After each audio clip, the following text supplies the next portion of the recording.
आप लोग को फिर से हम अपने YouTube channel MS coaching centre में आप लोगों को स्वागत करते हैं। पिछला बार हम लोग मैथ पढ़े थे, आज हम लोग मैथ नहीं पढ़ेंगे, आज हम लोग संस्कृत पढ़ेंगे। जैसे आप लोग को पता है कि जैसे मैथ जो होता है वो भी 100 नंबर का होता है, आपको हिंदी भी होता है वो भी 100 नंबर का होता है, और उसके बाद आपको संस्कृत भी होता है वो भी क्या होता है 100 नंबर का होता है। तो आज हम लोग मैथ हिंदी नहीं पढ़ेंगे बल्कि संस्कृत पढ़ेंगे। आइए जो हम लिखे हैं ये आलस कथा पाठ का बहुत ही इंपॉर्टेंट सब्जेक्टिव क्वेश्चन लिखे हैं। आप लोग जरा ध्यान से देखेगा, ये आपको डायरेक्ट एग्जाम में देखने के लिए मिलेगा।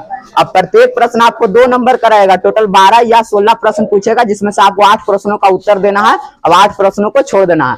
8 प्रश्नों को उत्तर दीजिएगा तो प्रत्येक प्रश्न पर आपको 2 नंबर मिलेगा, यानी 8 दूना 16 नंबर मिलेगा। आलस कथा पाठ से रहेगा, पाटलिपुत्र वैभव पाठ से रहेगा। इसी तरीके से संस्कृत में बहुत सारे चैप्टर है और उन्हीं चैप्टरों से आपका ये क्वेश्चन देखने के लिए मिलेगा। तो आज हम लोग देखते हैं आलस कथा पाठ का सब्जेक्टिव क्वेश्चन। पार्ट 3 हो गया हमारा आलस कथा। देखिए पहला क्वेश्चन है कि आलस कथा पाठ की विशेषताओं का वर्णन अपने शब्दों में करें। आलस कथा पाठ की विशेषताओं का वर्णन अपने शब्दों में करें। हम देखिए हम इसका उत्तर लिखे हैं कि आलस कथा पाठ की विशेषता यह है कि यह पाठ हमें बतलाता है कि आलस्य मनुष्य का महान शत्रु है। परिश्रम से बड़ा कोई मित्र नहीं होता है। परिश्रमी व्यक्ति कभी दूसरों पर आश्रित नहीं रहता। अतः आलस को त्याग कर परिश्रम करना चाहिए। यह पहला क्वेश्चन का आंसर हुआ। दूसरा क्वेश्चन क्या है? दूसरा क्वेश्चन है कि आलसशाला में आलसियों की परीक्षा क्यों ली गई थी? यह बड़ा इंपॉर्टेंट क्वेश्चन है। उत्तर है कि आलसशाला में आलसियों के साथ साथ धूर्त लोग भी बैठकर भोजन ग्रहण करते थे। धूर्त लोग मतलब कि जो कमा खा सकता है। और वीरेश्वर जो मंत्री था वैसे व्यक्तियों को भोजन कराते थे जो गरीब था, लेकिन उसके भीड़ में धूर्त लोग भी आकर क्या कर रहे थे? भोजन ग्रहण कर रहे थे। तो यहाँ पर लिखे हैं कि आलसशाला में आलसियों के साथ साथ धूर्त लोग भी बैठकर भोजन ग्रहण करते थे, इसलिए वास्तविक आलसियों की पहचान के लिए परीक्षा ली गई थी। अब देखिए आते हैं तीसरा क्वेश्चन। तीसरा क्वेश्चन क्या है कि चारों आलसियों के वार्तालाप को अपने शब्दों में वर्णन करें। आपको ऑब्जेक्टिव भी पूछेगा कि आलसियों की संख्या कितनी थी, तो आपको 4 टिक करना है।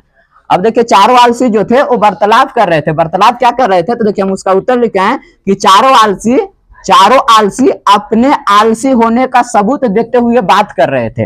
पहला आलसी बोला था, पहला आलसी वो बोला था कि ओ यह हल्ला कैसा, ओ यह हल्ला कैसा।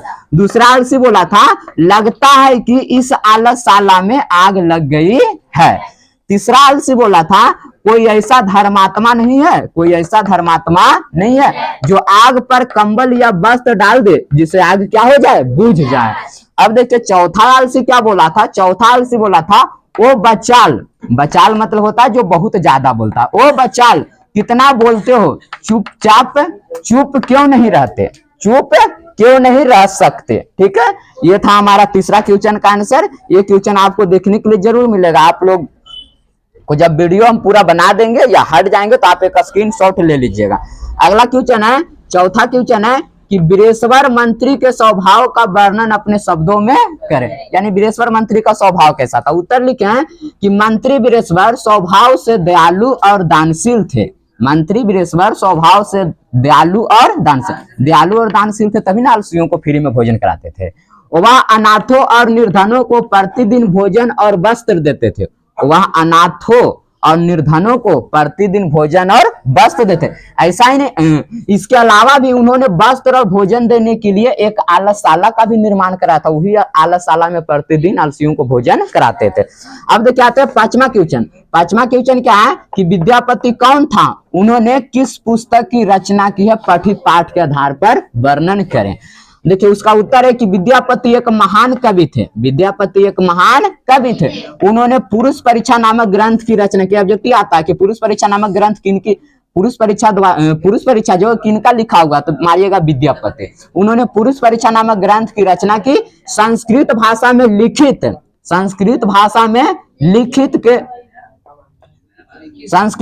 में लिखित के कथा के रूप में अनेक मानवीय गुणों का वर्णन। अब हम हट जाते हैं, आप एक स्क्रीनशॉट लीजिए। स्क्रीनशॉट लेकर ये बारीकी तरीका से आप अपने पेज पर लिख लीजिए। अगर वीडियो अच्छा लगा हो तो दोस्तों में शेयर कीजिए, और अगर किसी दूसरा टॉपिक पर भी आपको वीडियो चाहिए तो हम उस टॉपिक पर वीडियो बनाकर प्रोवाइड करेंगे। धन्यवाद।